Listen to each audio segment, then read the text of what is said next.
melakukan, menggenapkan apa yang diwahyukannya kepada saudara dan saya. Yang diperlukan adalah percaya. Kalau saudara mau bersama Tuhan Yesus, tidak ada yang tidak bisa.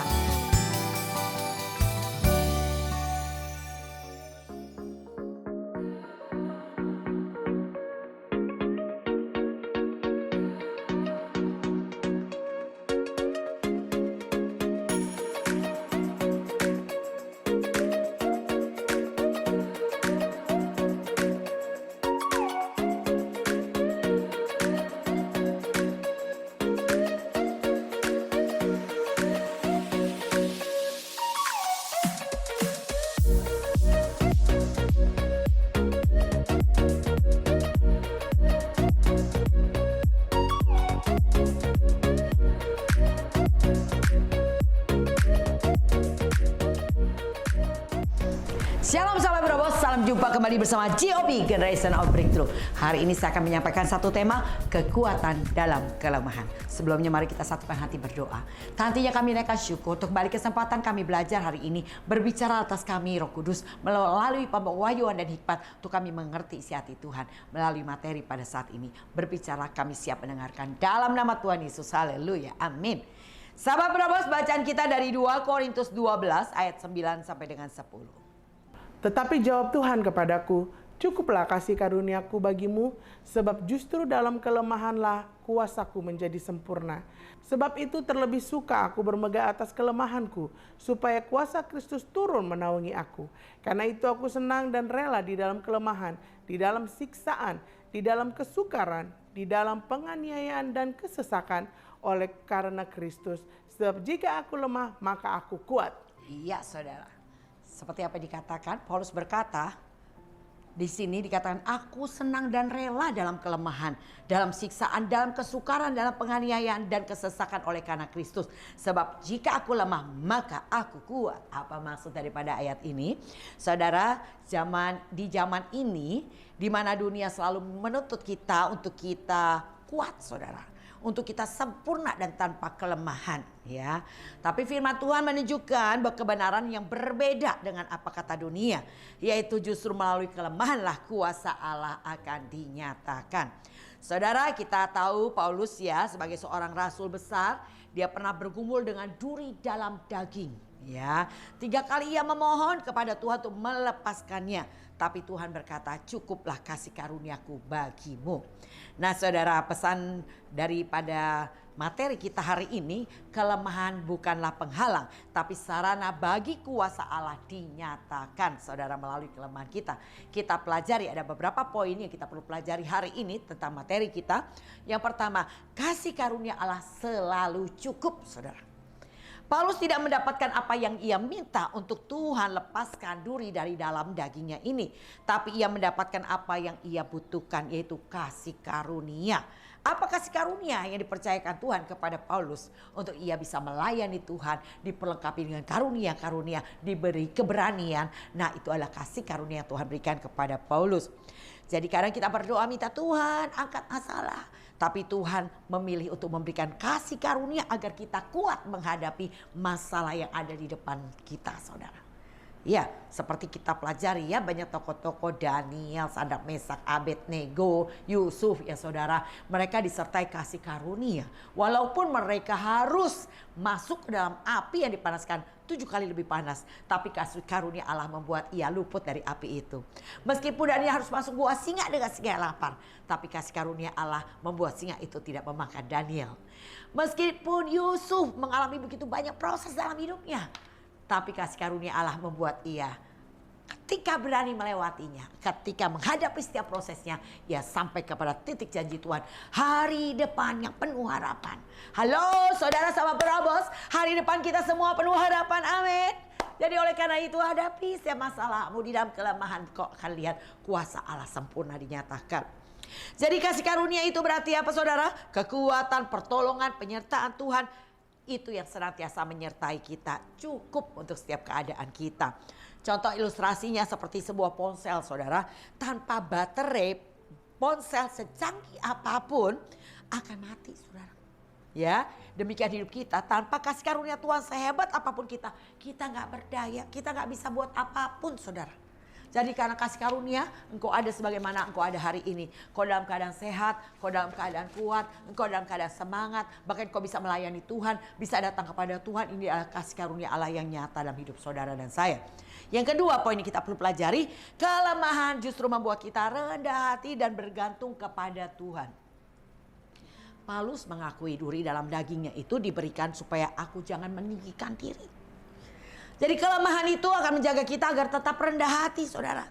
Dan sadar bahwa semua yang kita miliki itu anugerah Tuhan. Saya sadari kalau saya ada sebagaimana saya ada itu karena Tuhan. Banyak kali ketika saya mengendarai kendaraan dalam keadaan sangat lelah, saya ngantuk, saudara. Saya nyetir sambil tertidur, saudara. Tetapi bagaimana Tuhan meluputkan saya dari banyak mara bahaya. Hampir masuk kolong truk tapi hampir doang. Hampir masuk ke dalam kali tapi cuma hampir doang. Hampir nabrak gerobak sampah tapi cuma hampir doang. Kaki saya tiba-tiba menginjak rem dan saya luput dari itu semua. Dan itu adalah kasih karunia, saudara. Banyak kali saya melewati begitu banyak proses dalam hidup saya. Tapi kalau saudara, saya melihat saya sebagaimana saya ada, semua itu anugerah Tuhan. Saya boleh kuat karena Tuhan. Melewati begitu banyak ujian dan pencobaan dalam melayani pekerjaan Tuhan. Tapi justru di dalam kelemahan saya sadari bahwa saya perlu banget Tuhan. Tanpa Tuhan gak ada satupun yang saya bisa lakukan. Makanya ketika satu hari saya menyelesaikan pesanan yang cukup banyak, saudara. Sedangkan pagi itu saya harus doa pagi, jam 8 makanan semua sudah harus dikirim. Tapi saya ada doa pagi setengah 5 sampai jam 6 pagi. Saya bilang saya harus datang dulu kepada Tuhan. Jadi saya gak mengerjakan apa-apa, saya fokus.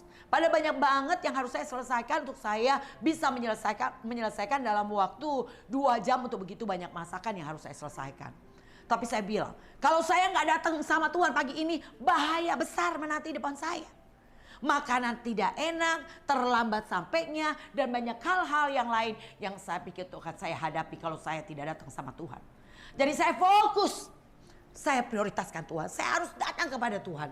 Dan benar, saudara, ketika saya percaya, ketika saya fokus, saya melihat Tuhan terus bekerja, membantu saya menyelesaikan pekerjaan itu. Dalam 2 jam saya selesaikan semuanya, makanan terkirim, dan puji Tuhan orang menikmatinya.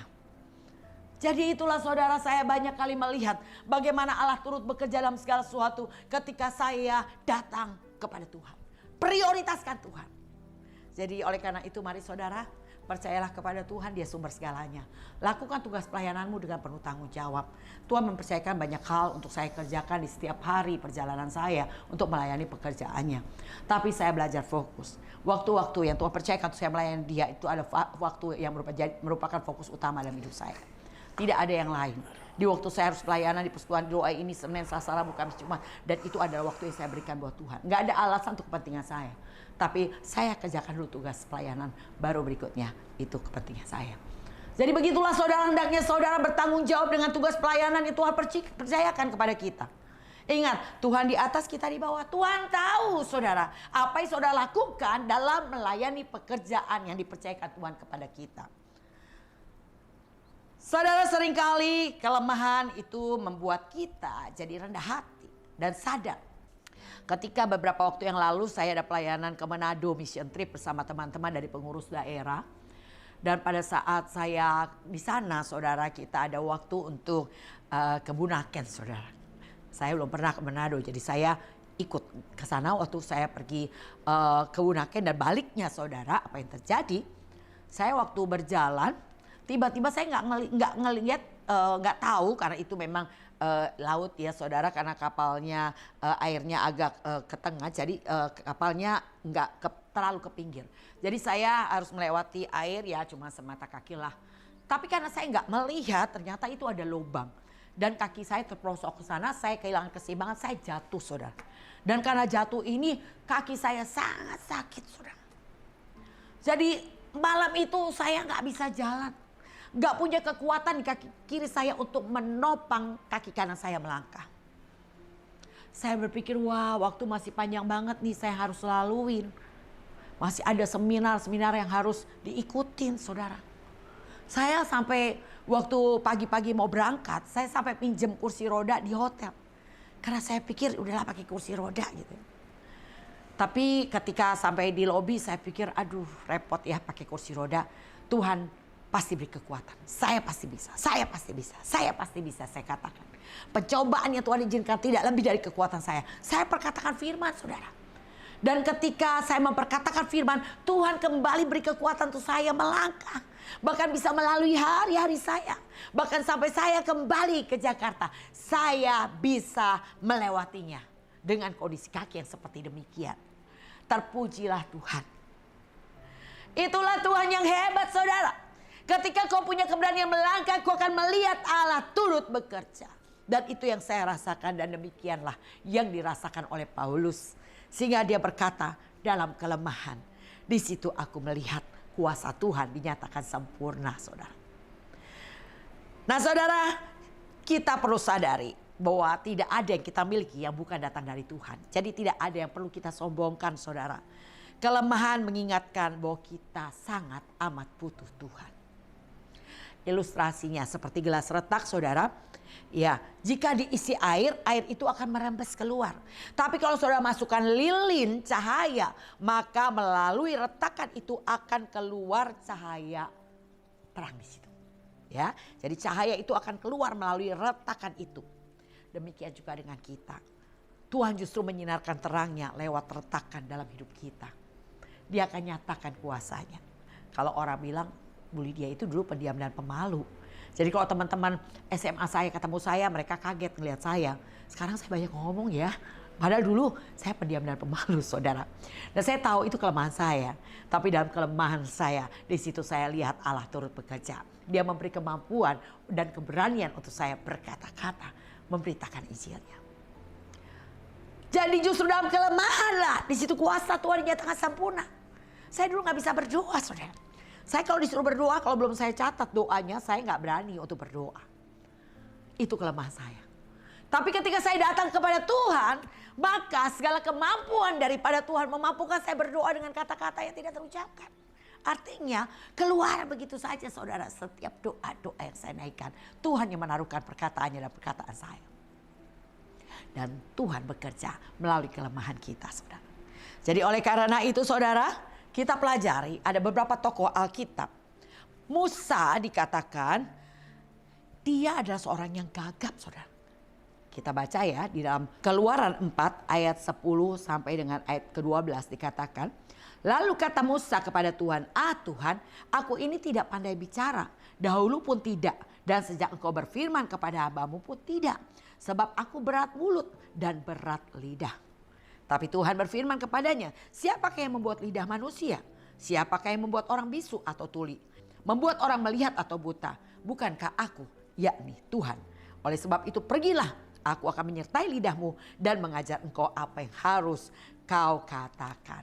Wah, saudara ya. Saudara, kita punya kelemahan mungkin seperti Musa. Engkau gagap, engkau tidak fasih lidah. Tapi Tuhan berkata, siapa yang ciptakan lidah? Siapa yang membuat orang bisu atau tuli? Siapa orang yang bisa membuat orang melihat atau buta? Bukankah Tuhan? Jadi oleh karena itu kau hanya perlu katakan, ya Tuhan, ini aku, utus aku.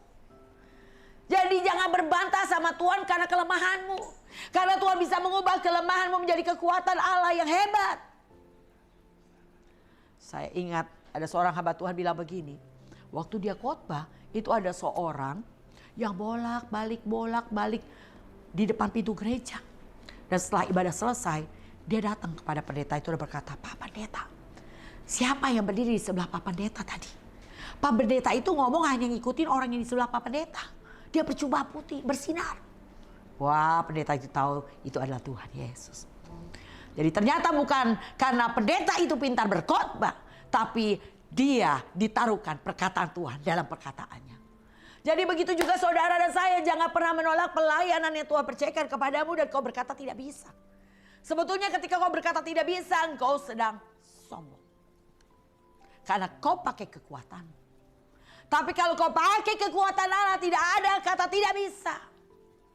Ada slogan kita, kalau saya mau bersama Tuhan Yesus, saya pasti bisa. Saya mau, saya melangkah, Tuhan yang bertindak. Jadi saudara, bukan karena saudara bisa. Tapi kalau kau mau dipakai Tuhan, Tuhan akan memperlengkapimu. Dan kau akan heran, kok bisa ya? Ya, mau melihat kuasa Tuhan? Saudara terima setiap kepercayaan yang Tuhan berikan kepada saudara. Bukan karena kau hebat, tapi Tuhan bisa pakai kelemahanmu untuk membuat kuasa Allah sempurna. Nah saudara, tokoh Alkitab bukan hanya Musa, kita pelajari Gideon. Gideon itu merasa paling kecil dari suku yang terkecil. Tapi Tuhan bisa pakai loh saudara Gideon untuk mengalahkan pasukan Midian yang begitu banyak. Bukan dengan banyak pasukan. Tadinya Gideon karena dia penakut, dia siapkan banyak pasukan. 32.000 pasukan. Tuhan bilang terlalu banyak. Wah tinggal 22.000. Masih banyak. Sampai akhirnya tinggal 300. Secara akal pikiran bagaimana mungkin bisa mengalahkan orang Midian yang sangat banyak. Tapi Tuhan bilang pergi. Tuhan gak bilang bawa senjata yang banyak. Tuhan cuma bilang bawa buyung dan obor. Bagaimana mungkin perang dengan buyung dan obor saudara.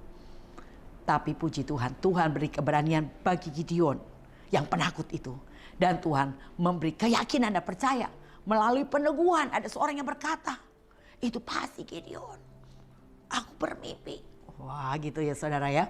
Dan itu menguatkan Gideon bahwa ternyata Tuhan memberi kemenangan kepadanya.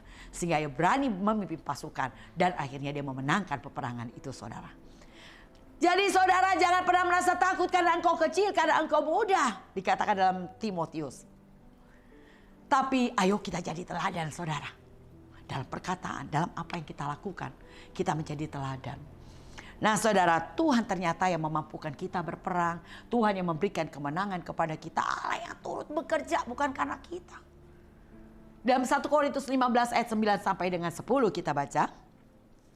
Karena aku adalah yang paling hina dari semua rasul, bahkan tidak layak disebut rasul, sebab aku telah menganiaya jemaat Allah.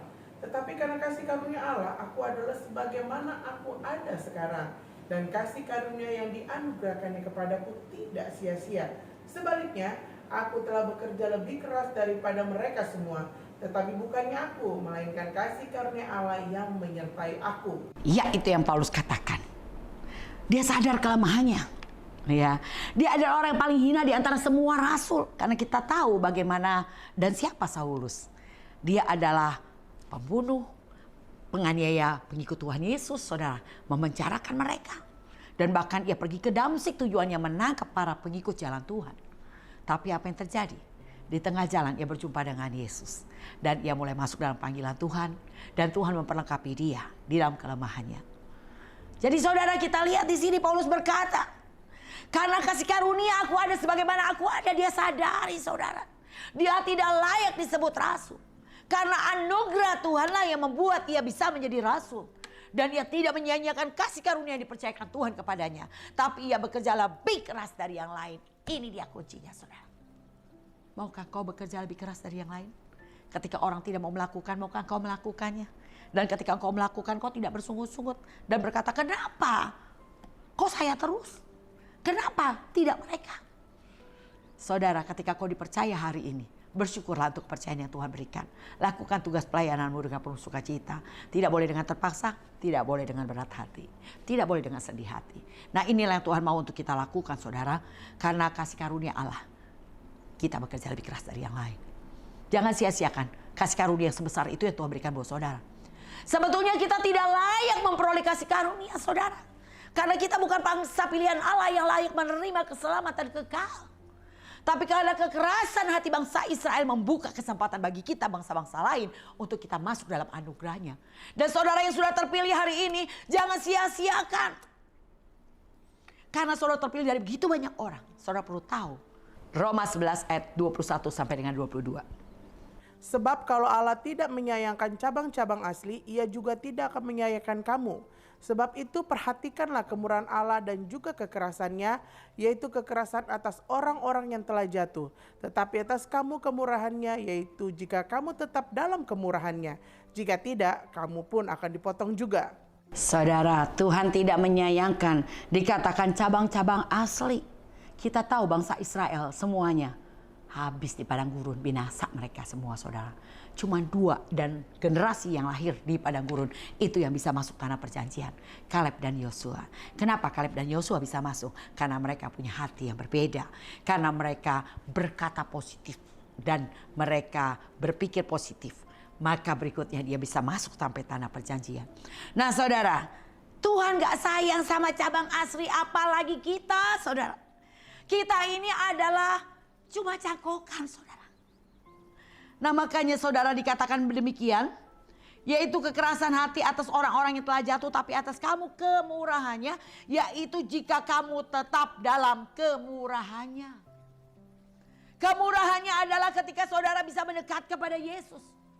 Yohanes 6 ayat 65 dikatakan, tidak ada seorang pun yang dapat datang kepadaku, kata Yesus, kalau Bapa tidak mengaruniakannya. Jadi karena karunia dan anugerah Tuhan, saudara buka televisi, sahabat penerobos. Saudara bisa pergi ke gereja. Saudara bisa ikutin fasilitas dalam komunitas rohani yang baik. Itu semua karena anugerah Tuhan mendekatkan kita kepada Tuhan, saudara. Jadi oleh karena itu tetaplah dalam kemurahannya. Karena kalau kau tidak tetap dalam kemurahannya, maka engkau akan dipotong juga. Ya saudara, kita belajar dari Musa, dari Gideon, dari Daud. Daud itu cuman anak muda yang kecil, imut-imut dan kemerahan. Bagaimana mungkin ia bisa melawan Goliat dan menang? Pasukan Israel yang gagah perkasa aja mundur ketika Goliat maju, saudara. Tapi karena Daud punya keintiman dengan Tuhan, ia sambil mengembalakan 2-3 ekor dombanya, ia mulai bermazmur, ia mainkan kecapinya, serulingnya, memuji menyembah Tuhan.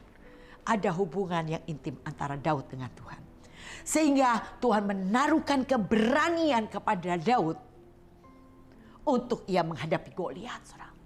Dan bahkan bukan hanya menaruhkan keberanian, Tuhan juga memberi kemampuan bagi Goliat. Ketika mengayunkan ketapelnya, maka batu itu mengenai dahi Goliat yang membuat ia tumbang hanya dengan sekali ketapelnya dilepaskan. Jadi oleh karena itu saudara lihat, ternyata segala kemampuan, keberanian itu datang daripada Tuhan. Kemenangan Tuhan yang berikan dan karunia adalah anugerah yang Tuhan berikan bagi kita, orang-orang yang mau datang kepadanya. Nah saudara, poin ketiga yang perlu kita pelajari, kuasa Kristus nyata dalam kelemahan kita. Paulus berkata, jika aku lemah, maka aku kuat. Jadi kekuatan sejati itu bukan datang dari diri kita, melainkan dari Kristus yang tinggal di dalam kita. Itu yang memampukan kita punya keberanian beritakan Injil. Itu yang memberi kemampuan kita berpikir positif. Itu yang memberi kemampuan kita untuk kita melangkah saudara, untuk menjadi pelaku firman. Karena ada Tuhan yang tinggal di dalam saudara dan saya. Jadi ketika kita mengaku tidak mampu, saat itu kuasa Tuhan bekerja. Tapi ketika engkau merasa dirimu mampu, orang yang merasa diri mampu adalah orang yang tidak pernah mau datang kepada Tuhan. Datang kepada Tuhan asal-asalan. Tidak sungguh-sungguh cari Tuhannya. Hanya ketika butuh. Ketika ada masalah baru kau datang sama Tuhan. Kau nangis sungguh-sungguh sama Tuhan. Tapi ketika kau diberkati kau lupa lagi. Bukankah itu pelajaran kita dengar dari kitab Raja-Raja? Kalau saudara baca kitab Raja-Raja, ngeselin banget saudara. Kenapa? Kenapa ya raja-raja berikutnya gak belajar dari raja sebelumnya? Ketika mereka menyembah berhala, mereka mengalami tekanan, dibangkitkan lawan, mereka tertindas, mereka sengsara. Baru mereka datang sama Tuhan, Tuhan pulihkan. Tapi berikutnya mereka memerintah kembali lagi ngikutin teladan daripada raja-raja sebelumnya. Padahal ada raja yang sungguh-sungguh sama Tuhan. Kita mendengar bagaimana Tuhan pulihkan, bagaimana Tuhan ubahkan. Tapi kita gak belajar dari hal yang baik. Saudara, untuk melakukan kejahatan, saudara gak perlu belajar. Otomatis, saudara. Karena manusia cenderung melakukan yang jahat. Tapi untuk kita hidup benar, saudara perlu belajar. Oleh karena itu, ambil setiap kesempatan untuk kau bisa mengenal Tuhan. Dalam setiap ibadah-ibadah, kau dapat pengurapan, kau dapat kekuatan. Kau dapat firman-Nya, kebenarannya menuntun kita kepada jalan yang lurus, saudara. Karena Tuhan yang akan merintis jalan yang lurus bagi orang benar. Orang benar bukan orang yang selalu bisa melakukan kebenaran, tapi orang yang selalu belajar mau jadi orang benar, saudara. Yang mau terus diubahkan, yang mau terima teguran, mau belajar, mau terima nasihat. Ini orang yang rendah hati. Jadi saudara, ilustrasinya seperti seorang anak dan ayah. Seorang anak kecil coba angkat kursi besar tapi ia gagal. Ia nangis, dia bilang, ayah, aku sudah pakai semua tenagaku. Tapi sang ayah bilang begini sama anaknya sambil tersenyum. Tidak nak, kamu belum pakai semua tenagamu karena kamu belum minta bantuan aku. Ya. Begitu juga kita saudara. Kuasa Kristus itu hadir ketika kita berhenti mengandalkan diri kita sendiri. Dan mulai bersandar sepenuhnya kepada Tuhan. Ketika kau angkat tangan, Tuhan turun tangan. Tapi ketika engkau turun tangan, Allah angkat tangan. Jadilah menurut apa yang kau mau. Silakan. Jadi oleh karena itu saudara tetaplah andalkan Tuhan. Datanglah kepada Tuhan, yakin percayalah. Dia Tuhan yang hebat. Dia mampu menyelesaikan perkaramu. Segala hal yang ajaib itu datang dari Tuhan saudara. Tuhan yang melakukan yang mustahil-mustahil bagi manusia. Itu Tuhan yang mengerjakannya. Saudara, biarlah jadi rema apa yang dilakukan Raja Uzia. Selama Raja Uzia mencari Tuhan, maka segala usahanya berhasil. Namanya makin termasyhur. Dan ia selalu mendapat pertolongan yang ajaib. Jadi itulah yang saudara dan saya harus lakukan. Tetap cari Tuhan. Tapi ketika Raja Uzia berubah setia, berikutnya ia mengalami penyakit kusta di dahinya. Sampai matinya saudara. Jadi saudara, kita belajar di sini contoh daripada apa yang Paulus alami saudara. Ia dipenjara tapi ia tetap berkhotbah. Ia dianiaya tapi dia bersuka cita. Dia lemah secara fisik tapi kuat di dalam roh. Nah semua karena kuasa Kristus yang menaungi dia. Kuasa Kristus yang memampukan dia saudara. Untuk ia tetap berkhotbah walaupun di penjara, dia menulis banyak tulisan. Dan sebagian tulisan yang ada di dalam Alkitab adalah surat yang ditulis Rasul Paulus kepada jemaat di Filipi, jemaat di Efesus, jemaat di Korintus, jemaat di Roma, jemaat di Galatia. Itu semua Paulus yang nulis ketika ia di penjara. Saudara, ketika satu kali dikatakan Paulus dilemparin batu sampai dikira udah mati saudara. Tapi ia bangun kembali. Ketika ditinggalkan ia bangun kembali. Ia pergi kemana? Ke bait Allah saudara. Untuk beritakan Injil kembali. Nah itulah saudara. Aplikasi apa yang harus kita lakukan? Bagaimana kita bisa mengalami kuasa Tuhan di dalam kelemahan kita? Pertama, akuilah kelemahan kita di hadapan Tuhan. Jangan pura-pura kuat saudara. Tapi datang kepada Tuhan apa adanya. Bukan ada apanya saudara ya. Apa adanya. Belajar bersandar kepada kasih karunia-Nya. Ingat, kasih karunia Tuhan cukup buat kita. Percayalah bahwa Tuhan bekerja melalui keterbatasan kita. Jadi jangan minder dengan kelemahan saudara. Justru serahkan itu untuk dipakai Tuhan. Jadikan kelemahan sebagai kesaksian. Seperti Paulus berkata, aku bermegah dalam kelemahanku. Demikian sahabat Penobos, biarlah ini menjadi kekuatan buat kita. Jangan pernah takut dengan kelemahanmu. Karena Allah bekerja dalam kelemahanmu agar kita menjadi kuat dan menjadi sempurna. Tuhan Yesus memberkati. Saya akan berdoa buat sahabat Penobos. Tuhan, dalam kelemahan kami tahu ada Tuhan yang hebat yang ada dalam diri kami. Yang memberi kemampuan, kekuatan, kuasa untuk kami bisa melakukan banyak perkara besar. Terima kasih Tuhan. Kuasa pengurapan hikmat utunan mewahyukan ini untuk menjadi rema buat kami. Dalam nama Tuhan Yesus. Haleluya. Demikian sahabat Penobos. Saya tetap mengundang sahabat Penobos untuk bergabung bersama kami dalam komunitas pemberitaan GOB. Silakan catat di bawah ini, nomor di bawah ini. Dan saudara katakan, saya rindu untuk bergabung. Saya akan berikan link Zoom buat saudara untuk kita sama-sama belajar. Jadilah Penobos sampai garis akhir. Terima kasih untuk beberapa teman dari sahabat Penobos yang sudah bergabung. Dan kalian setia sampai hari ini. Dan kalian selalu bersaksi bahwa Tuhan mengubah hidup kalian. Tuhan Yesus memberkati. Salam GOB.